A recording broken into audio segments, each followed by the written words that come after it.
Hello everyone, my name is Zenitsu, and I'm back with another Digimon deck profile video. So today I'm going to be taking a look at BT17, and BT17 offers us lots of new and powerful tools in order to build and iterate on some new and existing decks. And today's deck I'm going to be taking a look at is going to be the latest iteration of a fan favorite, and that's going to be of Pulsemon. So Pulsemon really isn't doing anything that much different compared to what he was doing before. He's still going to be, for the most part, a toolbox style deck, having lots of different cards that we could pull from, with BT17 only adding to the toolbox. But no matter what way you're going to be building the deck, it's still centered around security manipulation and the fact that you always want to be at 3 security almost exactly to be able to get max value off of your cards. But even if you're not at exactly 3 security, you still get benefits off of your cards hitting specific security threshold numbers for specific abilities. Then when it comes to what the new tech in BT17 is adding, well, it's actually adding a lot to the overall aggro, control, and combo playstyles the deck can utilize. And you also have access at takamikazuchi, a really powerful level 7 as a good game finisher. Then the deck also has some solid tempo and search potential to be able to keep up with the current meta environment, in spite of the fact that it can't utilize specific cards like training cards or memory boosts, as well as some other stack-based decks. The biggest weakness of the deck is the fact that, like a lot of other decks, it kind of just has a hard time with big invincible walls, but that's just a general weakness at this point, just because it might not necessarily have the ability to hit over specific numbers, or just its abilities might be completely useless depending on the opponent's protections. Then the deck doesn't have that much protection in of itself, so what protections you do have are rather limited, and the opponent can easily play to your outs, again, depending on where the current meta is and the meta environment you're anticipating to play against. On top of that, without takamikazuchi, the deck really doesn't have the greatest damage output, so you could get up into your level 6 really quickly, but your level 6 doesn't really do that much to actually close out games quickly,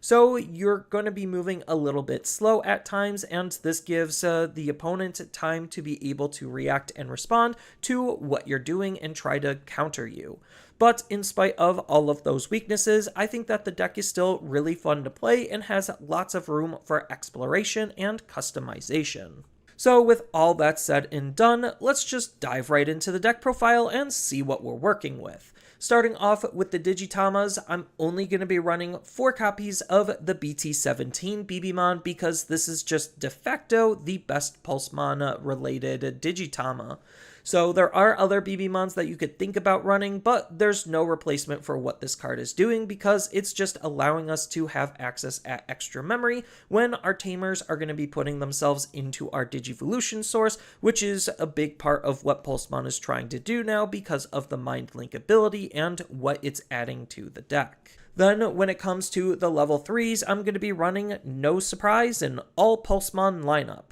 So I really do care about the Pulsemon name, and, well, we do have lots of good Pulsemons to pull from. The main one is going to be 4 copies of the BT17 Pulsemon. The inheritable ability is just a pretty standard okay effect. It's not anything special, just granting us some extra DP, but the start of main ability is really where this card is shining because it's allowing us to be able to set up our Tamer. Then if we have 3 or more security, we also get a gain in memory, and if we have 2 or fewer security, we get to recover 1. Most of the time, we're going to be gaining that 1 memory. Then I'm also going to be running 4 copies of the BT16 Pulsemon, so this is the deck's dedicated searching or digging tool. Then on top of that, it has that same DP boosting inheritable ability that we saw with the BT17 counterpart, so we have more consistent access at this ability. Then when it comes to the last rookie of the deck, it could kind of just be whatever you feel like you want it to be. We do have lots of good other Pulsemons for us to utilize, but I'm going to be utilizing 4 copies of BT7 Pulsemon just to have access at the ability to gain more memory so we could try to extend and enhance what playlines are possible for us. Then when it comes to the level 4s, I'm going to be running 4 copies of the BT17 Pulsemon. So BT17 Pulsemon, like the Pulsemons for the most part, have that DP boost inheritable ability, which isn't too bad, and its Wind Digivolving ability is actually fairly strong for what this card's doing, because if we have 3 or more cards in our security, then we give one of the opponent's Digimon minus 3000 DP for the turn, and if we have 3 or fewer cards in our security, we get to suspend one of their Digimon, and the best part about this card, just like a lot of the other Pulsemon based cards, is if we have exactly 3 security, we get both effects. Then he even has this nice all turns ability, where once per turn, when a card in our security stack is trashed, if Leon Alexander is in this Digimon's Digivolution source, we get to recover 1, maintaining the security we just lost. Then I'm also going to be running up 4 copies of Runnermon from BT16 as the next best level 4 for the deck. So he has this nice on-play and Wind Digivolving ability, adding to the overall flexibility of how we could utilize this card, where if we have 3 or more cards in our security, we again get to suspend one of the opponent's Digimon down, and if we have 3 or fewer cards in our security, we get to gain a memory, which the primary ability we want to trigger off of this is that memory gain, so we actually can be more memory efficient when we're utilizing our cards. Then it also has that DP boost inheritable ability, and that's going to be another common trend between a lot of the level 4s. Like the 2 copies of Namekamon that I'm choosing to run, and Namekamon is another tech or flex spot, and you could really run 2 of anything you feel like you want to run, as long as it's on theme and on brand with what the deck is doing. So he has this nice on-play and Wind Digivolving ability himself, where if we have 3 or more cards in our security, he's actually offering us some pretty decent protection, where one of our Digimon can't have its DP be reduced, and it also can't be de-digivolved. Then if we have 3 or fewer security, then one of our Digimon gains the blocker and reboot ability until the end of the opponent's. Then when it comes to the level 5s, the main level 5 is going to be 4 copies of Pulsemon. So Pulsemon is kind of like the key center point for how we're going to be trying to set up, because my build is more takamikazuchi focused. So Pulsemon has this nice Wind Digivolving ability, where if we have 3 or more cards in our security, we get to draw 2 and discard 1, which helps set up our trash for when we're trying to utilize takamikazuchi. Then if we have 3 or fewer cards in our security, we also get to play 1 Digimon with Pulsemon in its text that also has 6000 DP or less from our trash for free. Then at the end of our opponent's turn, we unfortunately have to delete that Digimon, but we don't care because we are just using it temporarily to enhance and extend what our plays are. Then all of the level 5s are going to have this end of attack inheritable ability, where if our Digimon has Pulsemon in its text, we get to trash the top card of our security to unsuspend this Digimon, so we could at least try to aggress as hard as we possibly can against the opponent, which is more so important for when we're utilizing takamikazuchi. Then I'm also going to be running 2 copies of Boutmon. So Boutmon is just more added protection for what the deck is trying to do, because it has this all turns ability, where when this Digimon would leave the battle area by an opponent's effect, we get to trash the top card of our security to prevent it from leaving play, which is really good at making sure we're going to have a sticky body that the opponent is going to have a hard time dealing with. Then it also has a nice secondary all turns ability that feeds into the first one, where when an effect trashes a card from our security stack, if we have a Leon Alexander in its Digivolution source, then we could Digivolve into a Pulsemon texted card from our hand for free, which is really good at getting up into our higher stages that much faster. And then the last 2 ultimates of the deck are going to be 2 copies of Pulsemon from BT16. So Pulsemon is another highly flexible card with lots of ways for us to be able to utilize them, having a nice on-play and Wind Digivolving ability, where if we have 3 or more cards in our security, we get to suspend one of the opponent's Digimon down, and it can't unsuspend during the opponent's next unsuspend phase, so we could try to lock down a Digimon for both offensive and defensive purposes. Then if we have 3 or fewer cards in our security, which is again the more primary focus on what we're trying to utilize this card for, we get to gain 2 memory to enhance our overall tempo. Then when it comes to the level 6s, because I am a Fenri Takamikazuchi build, I'm only going to be running 2 copies of Fenri Lugumon. So its when Digivolving ability states that if an AG is in this Digimon's Digivolution source, we get to play a Fenri Lugumon or Kazuchimon from our trash for free. This ability basically doesn't matter because we're not playing any AGs, but the Alterns ability actually does kind of matter, where when one of your Digimon or Tamers with SOC in its trait or Pulsemon in its text is played, we get to delete one of the opponent's Digimon with a 10,000 DP or less. Then the inheritable ability again is more so for takamikazuchi, where while this Digimon has Fenri Lugumon in its name, the end of turn condition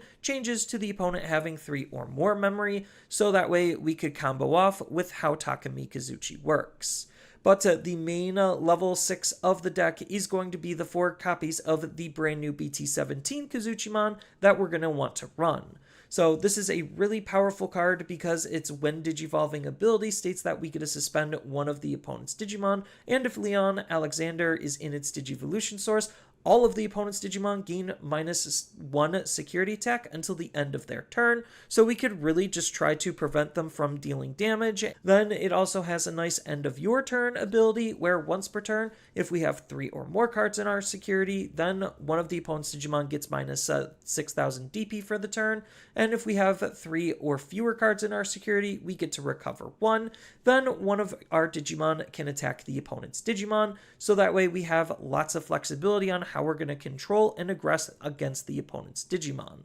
Then its inheritable ability again is more for takamikazuchi, where during all turns, once per turn, when a card is removed from your security stack, if this Digimon has a Fenri Lugumon in its name, then one of the opponent's Digimon gets -8,000 DP for the turn. And then the last Digimon of the deck is the only level 7 of the deck, and that's going to be 3 copies of Fenri Lugumon Takamikazuchi. So this is going to be the main primary discard target off of our Climon, so that way we could actually get it into our trash to be able to utilize its trash ability, where during your turn, when a level 6 Digimon with Pulsemon in its text is played,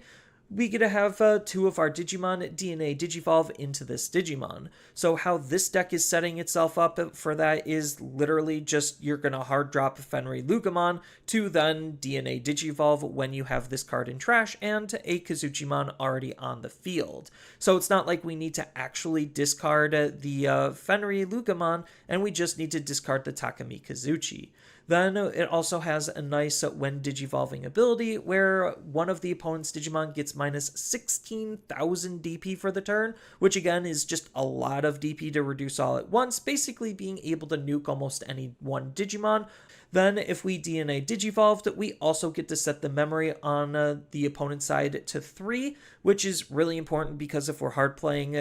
Fenri Lugumon, we're obviously going to be giving them a whole bunch of memory, and this just snaps us right back to the proper amount to be able to maintain turn. Then, if a Tamer card is in this Digimon's Digivolution source, we also get to gain a memory and recover 1, so that way we can maintain turn to be able to aggress with this card and refresh our security a little bit, so we could use it as an extra resource to be able to aggress. Then it also has a nice when attacking ability that's not limited to once per turn, where we get to trash the top card of our security stack to trash the top card of the opponent's security stack, so we're trying to even burn them to be able to deal even more damage. Especially if we combine this with the ability to unsuspend, means that we could basically get rid of our security, get rid of the opponent's security, allowing us to set up situations where we could potentially deal a lot of damage onto the opponent. When it comes to the Tamers, I'm just going to be keeping it short, sweet, and simple and just running the 5 copies of Leon Alexander that we have access to. So 3 of them are actually Leon Alexander from BT17. It's going to be gaining us an extra memory